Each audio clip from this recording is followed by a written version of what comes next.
Many students today are involved with both sports and schoolwork. Balancing the two can be difficult and force students to make choices that will affect the rest of their lives. Three local students elaborate on the issue.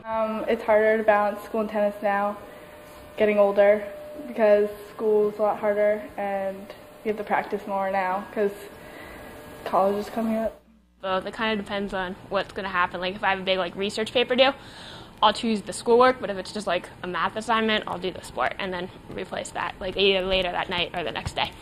These past 2 years I've been probably choosing tennis because I really love the sport of tennis, but as it becomes more clear that I need to get into college and have a really strong resume getting into college or application, I would have to say that now I'm probably going to start to choose school over tennis, probably a little bit more than I was before. Missing classes due to a sport can have a ripple effect on students' academic careers. The teachers kind of give me attitude a lot. They don't really agree with just missing for other stuff. They usually schedule our games and stuff for after school, so that way we don't have to miss classes, because then we all fall behind. Missing school usually comes later in the second semester when tennis season starts, and our team is pretty good at St. Pete High. We got to regionals last year, so we wound up missing more school. It's pretty tough. It's really hard to catch up.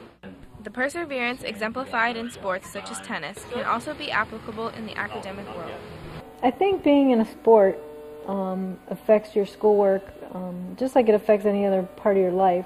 They find that if they divide their time equally among both of them and do as best they can in both of them, they're pretty successful. I think that you realize that what you put into it is what you're going to get out of it. If you put a little bit extra work into it, you're going to learn more no matter what it is, if it's school or tennis. Students and their families must make decisions together about where priorities lie. I would have to say that I don't think that their grades have been affected by tennis, because I think they realize and they understand that if their grades go down, tennis is probably the first thing that's going to go. Time is so important studying.